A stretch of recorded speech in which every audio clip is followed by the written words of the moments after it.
Hello students, अस्सलाम वालेकुम। उम्मीद है आप सब खैरियत से होंगे।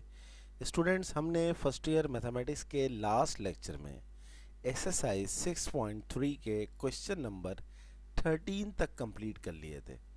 अब इस एक्सरसाइज के अंदर सिर्फ दो क्वेश्चंस रह गए हैं, एक क्वेश्चन नंबर 14 और एक क्वेश्चन नंबर 15। आपको स्क्रीन पे दोनों क्वेश्चंस नज़र आ रहे हैं, क्वेश्चन नंबर 14 और 15। चलिए सबसे पहले हम करते हैं क्वेश्चन नंबर 14। उन तमाम स्टूडेंट से जो मेरे लेक्चर को, मेरी वीडियो को आज पहली दफ़ा देख रहे हैं, उन सबको मेरी एडवाइस है कि वो इस लेक्चर को देखने से पहले मेरी प्लेलिस्ट में जाएं और मेरी प्लेलिस्ट में जाके फर्स्ट ईयर मैथमेटिक्स का चैप्टर 6 का फोल्डर है उसको ओपन करें और इस एक्सरसाइज के प्रीवियस लेक्चर्स को देख लें ताकि उनका कॉन्सेप्ट मजबूत हो जाए और उनका इस टॉपिक के ऊपर जो कमांड है वो स्ट्रॉन्ग हो जाए। So let's start question number 14। चलिए देखें, स्क्रीन के ऊपर आपको क्वेश्चन नंबर 14 नज़र आ रहा है। Find the value of n so that a power n plus 1 plus b power n plus 1 upon a power n plus b power n में become the am between a and b। ये तो मैंने question read कर लिया। कहता है n की value बताओ जबकि a की power n plus 1 plus b की power n plus 1 upon a की पावर n प्लस b की पावर n जो है वो अर्थमेटिक मीन है a और b के दरमियान। तो बहुत आसान सवाल है, स्टार्ट करते हैं क्वेश्चन नंबर 14।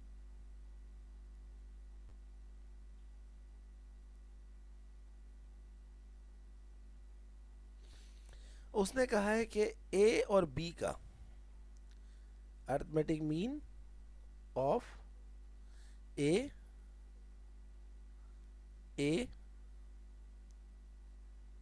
And b।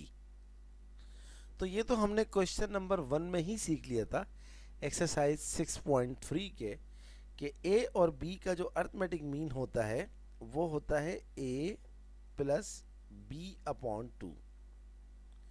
अब उसने क्या कहा है? उसने कहा है कि a की power n plus 1 plus b की power n plus 1 upon a की पावर n प्लस b की पावर n। वो कहता है ये चीज़ a और b के अर्थमेटिक मीन के बराबर है। तो a और b का अर्थमेटिक मीन मैंने आपको अभी स्क्रीन पे शो किया है, इज इक्वल्स टू क्या है a और b का arithmetic mean a plus b upon 2। अब वो कहता है कि इस सिचुएशन की मदद से मुझे n की वैल्यू निकाल के दिखाओ। तो हम काम शुरू करते हैं। सबसे पहले हम क्रॉस मल्टीप्लाई कर लेते हैं। ये 2 वहाँ जाके a की power n plus 1 plus b की पावर n प्लस 1 से मल्टीप्लाई हो जाएगा, इज इक्वल्स टू, और ये जो नीचे लिखा हुआ है a की पावर n प्लस b की पावर n, ये मल्टीप्लाई हो जाएगा a प्लस b से। क्रॉस मल्टीप्लाई का मतलब ही यही होता है, a की पावर n प्लस b की पावर n। मल्टीप्लाई कर दीजिए। जब 2 इससे मल्टीप्लाई होगा तो यहाँ पर क्या आ जाएगा, 2a की पावर n प्लस 1 प्लस फिर 2 इससे मल्टीप्लाई होगा तो ये हो जाएगा 2b की power n plus 1 is equals to a जब मल्टीप्लाई होगा a की पावर n से, तो देखें इसकी पावर क्या है 1। जब बेस सेम होती है तो पावर्स ऐड हो जाती हैं, तो ये हो जाएगा a की पावर 1 प्लस n, या लिख दें n प्लस 1, बात एक ही है। प्लस a को मल्टीप्लाई करें b की पावर n से तो ये हो जाएगा a b की पावर n, प्लस b को मल्टीप्लाई करेंगे अब a की पावर n से तो ये हो जाएगा b a की पावर n, प्लस b को मल्टीप्लाई करेंगे b की पावर n से तो वही काम यहाँ पर भी होगा। इसकी पावर 1 है, बेस सेम है, तो पावर्स क्या हो जाएंगी, ऐड हो जाएंगी। तो ये हो जाएगा b की पावर n प्लस 1। यहाँ पर वापस आ जाएं, 2a की power n plus 1 plus 2b की पावर n प्लस 1, और राइट साइड पे जितनी भी टर्म्स हैं उन सबको उठा के लेफ्ट साइड पे ले आए। तो ये हो जाएगा माइनस a की पावर n प्लस 1, ये हो जाएगा माइनस ए बी की पावर n, ये हो जाएगा माइनस बी ए की पावर n, और ये हो जाएगा माइनस बी की पावर n प्लस 1। अब सारी की सारी टर्म्स जब आपने वहाँ पर शिफ्ट कर दी तो उस साइड पे कुछ नहीं बचा, जब उस साइड पे कुछ नहीं बचा तो ज़ीरो बचा। अब आप देखें, ये 2a की पावर n प्लस 1 और ये माइनस 1a की पावर n प्लस 1, ये क्या हो जाएगा, सिंपली a की पावर n प्लस 1 प्लस ये 2b की पावर n प्लस 1 और ये माइनस b की पावर n प्लस 1, ये हो जाएगा 1b की पावर n प्लस 1। बाकी जो भी बचा उसको लिख दीजिए एक दफ़ा फिर, माइनस ए बी की पावर n, ये बाकी बचा, माइनस बी ए की power n is equals to 0। तो आपकी समझ में ये बात आ गई होगी। अब एक काम करते हैं, हम ये करते हैं कि a की पावर n प्लस 1 और इसके साथ लिख देते हैं माइनस ए बी की पावर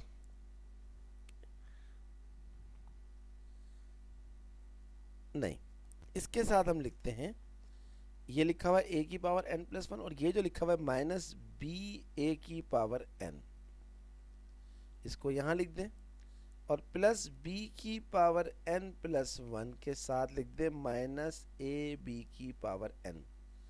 उस साइड पर तो ज़ीरो चल रहा है, तो हमने क्या किया है, सिर्फ टर्म्स को रीअरेंज किया है, और टर्म्स को रीअरेंज करने में कोई साइन चेंज नहीं होती। अब हम इसको ले लेते हैं यहाँ पर, इन दोनों में से मैं बाहर निकाल रहा हूँ a की पावर n, तो a की पावर n बाहर चला जाएगा तो सिर्फ क्या रह जाएगा, a माइनस a की पावर n बाहर निकल गया तो ये हो गया b, प्लस इन दोनों में से मैं बाहर निकाल रहा हूँ b की पावर n, तो यहाँ रह जाएगा b minus a is equals to 0। एक काम और करते हैं, a की power n a minus b, और ये लिखा हुआ है b माइनस a। अगर मैं इस b माइनस a को a माइनस b बनाऊं तो मुझे कुछ भी नहीं करना, सिर्फ इस प्लस को माइनस कर देना है। जैसे ही मैं इस प्लस को माइनस करूंगा तो ये अंदर वाला बन जाएगा a minus b। And I hope कि इतना अलजबरा तो आपको आता होगा कि माइनस को बाहर निकालते हैं तो ब्रैकेट की अंदर वाली की साइनें उल्टी हो जाती हैं। ये करने का फ़ायदा क्या हुआ कि हम ले लेते हैं a माइनस b कॉमन, और यहाँ क्या बचेगा, a की पावर n माइनस b की पावर n, इस साइड के ऊपर बचा 0। अब ये फैक्टराइज हो गया, मैं कह सकता हूँ कि भाई a माइनस बी जो है 0 के बराबर है, और a की पावर n माइनस b की पावर n भी 0 के बराबर है। यहाँ a माइनस बी बराबर है 0 लिखा हुआ था, तो मैं कह सकता हूँ कि a बराबर है b, but this is not possible. a can not equals to b, क्योंकि a और b जो है वो अर्थमेटिक सीक्वेंस है। a b जो है वो अर्थमेटिक सीक्वेंस के नंबर्स हैं, और अर्थमेटिक सीक्वेंस में या तो सीक्वेंस बढ़ रही होती है या कम हो रही होती है, बराबर तो होना नामुमकिन है। तो यहाँ मैं लिख रहा हूँ ब्रैकेट में not possible.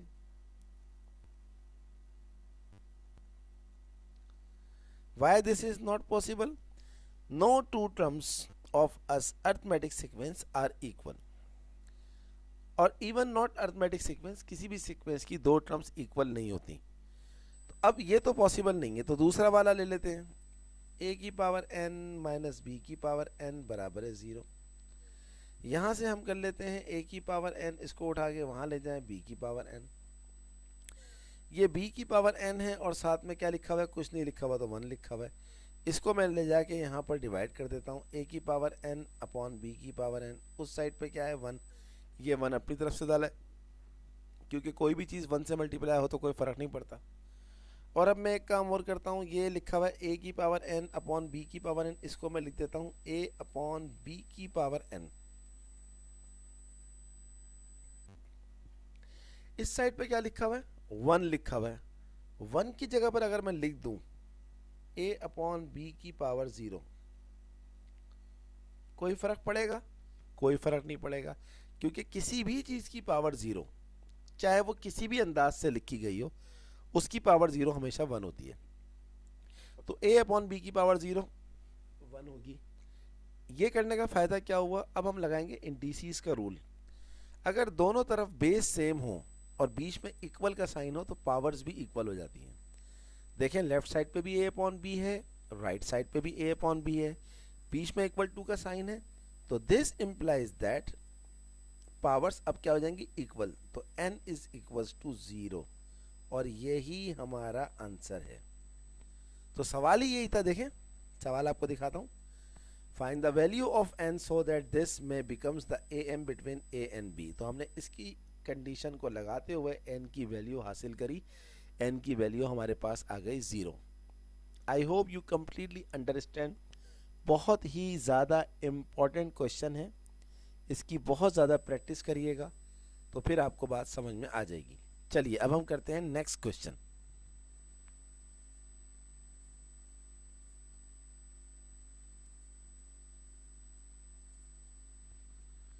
Question number 15।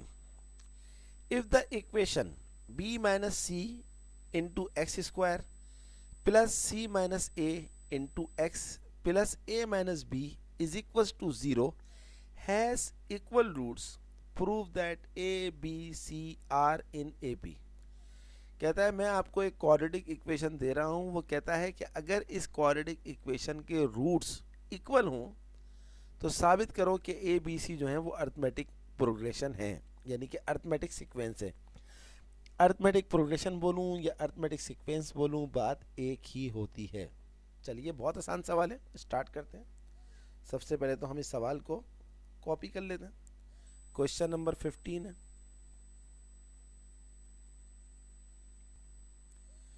Question number 15 में क्या लिखा हुआ है, b minus C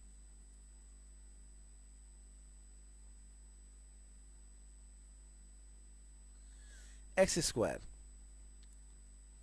plus c minus a x plus a minus b is equal to 0। अब वो कहता है कि इस इक्वेशन के रूट्स जो हैं वो इक्वल हैं, ये उसने आपको दिया हुआ है। तो मैं यहां पर लिख रहा हूं एज रूट्स आर इक्वल। तो जिन बच्चों ने चैप्टर नंबर 3 एक्सरसाइज 3.5 करी है वो ये बात जानते हैं कि जब भी किसी क्वाड्रेटिक इक्वेशन के रूट्स इक्वल होते हैं तो उसका डिस्क्रिमिनेंट जो होता है वो 0 के बराबर होता है। यानी कि डिस्क्रिमिनेंट हम किसको बोलते हैं, बी स्क्वायर माइनस 4ac बराबर है 0। ये इक्वल रूट्स के लिए है। तो जो बच्चे, अगर किसी स्टूडेंट ने, अगर कोई बच्चा या बच्ची देख रहा है मेरा लेक्चर और उसको ये बात समझ में नहीं आती तो उसको परेशान होने की ज़रूरत नहीं है। मेरी प्ले लिस्ट में जाइए, वहाँ पर chapter number 3 first year math का फोल्डर है, वहाँ पर आप जाके exercise 3.5 each and every part, each and every question solve है, वहाँ जाके आप ये कॉन्सेप्ट स्ट्रॉन्ग कर सकते हैं। तो अब वो कह रहा है कि भाई ये रूट्स जो हैं वो इक्वल है, तो हमने कहा डिस्क्रिमिनेंट जो है वो 0 है, यानी कि बी स्क्वायर माइनस 4ac बराबर है 0। बी क्या होता है, जो x के साथ में लिखा हुआ होता है। x के साथ में क्या लिखा हुआ है, c माइनस ए। तो ये हो गया बी स्क्वायर यानी कि c माइनस ए का स्क्वायर माइनस 4 मल्टीप्लाई बाय ए। ए क्या होता है, जो x स्क्वायर के साथ में लिखा हुआ होता है। यहाँ पर क्या लिखा हुआ है, b minus C multiply by C. C क्या होता है, कांस्टेंट टर्म। कांस्टेंट टर्म किसको बोलते हैं, जो कि x के बगैर होती है। यहाँ पर क्या लिखी हुई है, a माइनस बी। तो यहाँ तक हम पहुँच गए। जब स्टार्ट अच्छा होगा तो बाकी चीज़ें खुद ब खुद अच्छी होती जाएंगी। अब ये लिखा हुआ है c माइनस ए का होल स्क्वायर, इसको a माइनस बी के होल स्क्वायर के फॉर्मूले से एक्सपेंड कर दें, ये हो जाएगा c square minus 2ac plus A square minus 4। इन दोनों ब्रैकेट्स को आपस में मल्टीप्लाई कर दें, b into A B, b into B square, c into A C, minus minus plus b into C B C, और उस साइड पे क्या लिखा हुआ है 0। तो c square minus 2ac plus A square, अब इसमें कुछ अंदर कोई प्लस माइनस हो सकता है, नहीं हो सकता, तो अब माइनस 4 को मल्टीप्लाई कर दें, minus 4ab minus minus plus 4b square minus minus plus 4ac minus plus minus 4bc is equals to 0। यहाँ तक बात हमारी पहुँच चुकी है, सही है जनाब। अब आप देखें c स्क्वायर और ये लिखा हुआ है माइनस 2ac और यहाँ है 4ac, ये वाला, तो 4ac में से प्लस 2ac गया तो ये हो जाएगा प्लस 2ac। बात समझ में आई आपके? तो ये आ गई आपके पास, और ये प्लस ए स्क्वायर ऐसे ही लिखा हुआ है, इसको लिख दीजिए। बाकी क्या बचा, माइनस 4ab बाकी बचा, प्लस 4b स्क्वायर बाकी बचा, माइनस 4bc बाकी बचा, इज इक्वल्स टू 0। तो यहाँ तक हम पहुँच गए अच्छी तरह से। अब हम आगे चलते हैं। ये देखें c square plus 2ac plus A square, इसको हम दोबारा a प्लस बी के होल स्क्वायर के फॉर्मूले में बंद कर रहे हैं। तो c प्लस ए का होल स्क्वायर बोलें या a प्लस सी का होल स्क्वायर बोलें, बात एक ही है। तो इसको मैं कह रहा हूँ a प्लस सी का होल स्क्वायर, यानी कि ये तीन टर्म्स जो हैं ये यहाँ पर बन गई हैं इस तरह। और एक काम और करें, माइनस 4ab और ये जो माइनस 4bc है इसको एक साथ लिख लें, और ये लिखा हुआ है plus 4b square is equals to 0। अब एक काम करें, a प्लस सी का होल स्क्वायर, और यहाँ से आप अगर ये जो दो टर्म्स हैं अगर आप इसमें से माइनस 4b बाहर निकाल लें तो माइनस 4 से माइनस 4 कट गया, b से b कट गया, ये आ जाएगा a, माइनस से माइनस कट गया, 4b से 4b कट गया, ये हो जाएगा c, प्लस ये लिखा हुआ है 4b स्क्वायर, इसकी जगह अगर मैं लिख दूं 2b square, 2b whole square, तो कोई फ़र्क पड़ेगा? कोई फ़र्क नहीं पड़ेगा, क्योंकि 2b स्क्वायर जो होता है वो 4b स्क्वायर ही होता है। अच्छा, अब एक काम और कर रहे हैं, देखें ये लिखा हुआ है a plus c whole square, इसको ऐसे ही लिख दिया। इस 4 को मैं दो टुकड़ों में ब्रेक कर रहा हूं, यहां मैं लिख रहा हूं -2 और a प्लस सी को लिख रहा हूं पहले, और 2 लिख दिया, और यहां लिख दिया मैंने 2b प्लस 2b स्क्वायर। ये मैंने क्या किया है आपको बताता हूं। देखें ये 4b लिखा हुआ था ना, आप इस 2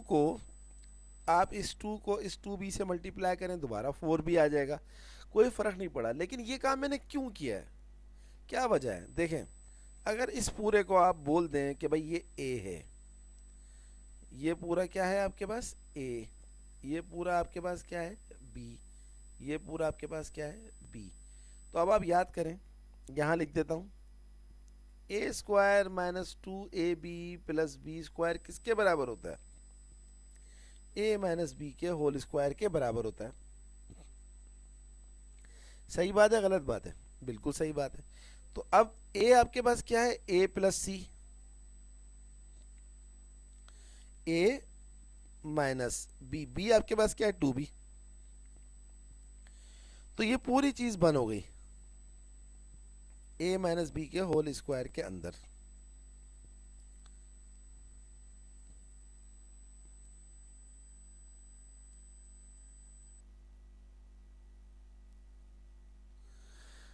अच्छा, स्क्वायर हटेगा तो उस साइड पे लगेगा स्क्वायर रूट, लेकिन आप जानते हैं कि 0 का स्क्वायर रूट जो होता है वो 0 ही होता है।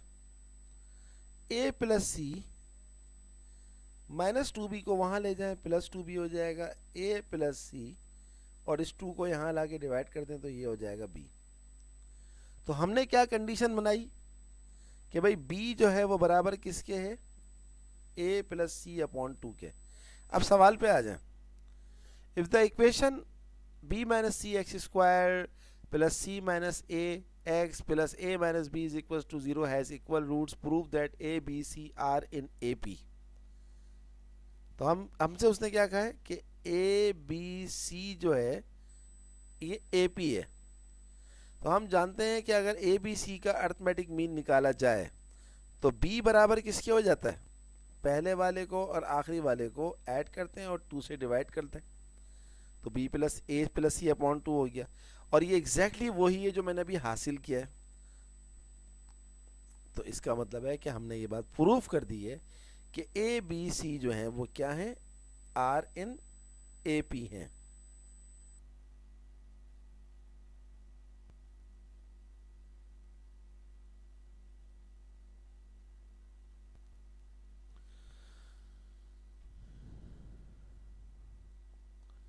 कभी कभार नेटवर्क स्लो हो जाता है तो वो देखें रबिंग भी थोड़ी स्पीड कम हो जाती है, और कभी कभी नेट बिल्कुल सही चल रहा होता है तो उसकी स्पीड जो होती है वो सही होती है।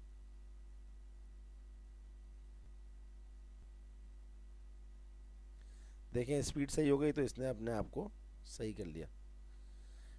दिस शोज दैट, यहां क्या लिखेंगे, this shows that a b c are in A P, वरना ये कंडीशन नहीं आती। Proved. So I hope you understand this question, question number 15। और ये लास्ट क्वेश्चन था इस एक्सरसाइज का। तो देखें हमने ये एक्सरसाइज 6.3 शुरू की थी, क्वेश्चन नंबर 1 से लेकर क्वेश्चन नंबर 15 तक जितने पार्ट्स हैं, जितने क्वेश्चन हैं, वो सारे आपको मैंने करवाए। और यही मेरा तरीका है कि मैं कोई क्वेश्चन नहीं छोड़ता, इसीलिए मैं चैलेंज करता हूँ। और गुरूर तो अल्लाह ताला को बिल्कुल पसंद नहीं है, बट एक समझ लें कि प्राउड अलग चीज़ होती है और गुरूर अलग होता है। तो मैं प्राउड फील करते हुए कहता हूँ कि आपको ऐसा कोई भी चैनल नज़र नहीं आएगा पूरे सिंध में जिसमें इस तरह each and every question, each and every part solve करवाया जाए। व्हाट नेक्स्ट, नेक्स्ट क्या है इसके बाद, क्या इसके बाद हमने एक्सरसाइज 6.4 करनी है? जवाब है no, because exercise 6.4 has already uploaded. क्या एक्सरसाइज 6.5 करनी है? Already uploaded. ये तो लास्ट ईयर अपलोड हो गई थी। ये 6.3 अपलोड इसलिए नहीं होती कि लास्ट ईयर रिड्यूस सिलेबस था। तो इस चैप्टर के अंदर अब तक जो हमने काम किया है 6.1 कर लिया है, 6.2 कर लिया है, 6.3 अभी ख़त्म किया है, 6.4 पहले ही कर चुके हैं, 6.5 कर चुके हैं, 6.8 कर चुके हैं। अब रह क्या गया, दो और इम्पॉर्टेंट एक्सरसाइज 6.6 एंड 6.7। इंशाल्लाह अगले लेक्चर में 6.6 शुरू करेंगे और वो भी आपको इतनी ही अच्छी तरह मैं समझाऊंगा जिस तरह मैंने आपको 6.3 समझाई है। तो स्टूडेंट्स ये थी आज की क्लास जिसमें हमने एक्सरसाइज 6.3 के क्वेश्चन नंबर 14 और क्वेश्चन नंबर 15 ख़त्म कर ली है, और इस तरह यह हमारी एक्सरसाइज 100% कंप्लीट हो गई। तो अगर आपको कोई प्रॉब्लम हो, कोई मसला हो किसी भी क्वेश्चन में एक्सरसाइज 6.3 के, तो कमेंट बॉक्स में बताइएगा, इंशाल्लाह मैं आपकी ज़रूर हेल्प करूँगा। तो आप तमाम बच्चों से एक ख़ास रिक्वेस्ट है कि अगर अभी तक आपने मेरे चैनल को सब्सक्राइब नहीं किया तो उसे ज़रूर सब्सक्राइब कीजिए, और जब आप सब्सक्राइब करें तो बेल आइकन को प्रेस करना नहीं भूलिएगा, क्योंकि जैसे ही मेरी वीडियो अपलोड होगी उसका नोटिफिकेशन आपको मिल जाएगा। मेरी वीडियोस को लाइक करने के साथ साथ अपने तमाम दोस्तों को शेयर करें, क्योंकि मेरा ये मानना है और बिल्कुल सही मानना है कि आप इल्म बांटें तो इल्म बांटने से बढ़ता है, कभी भी कम नहीं होता। तो आप तमाम बच्चों को मैथ विद सर आसिम की जानिब से अगली क्लास तक के लिए अल्लाह हाफिज़।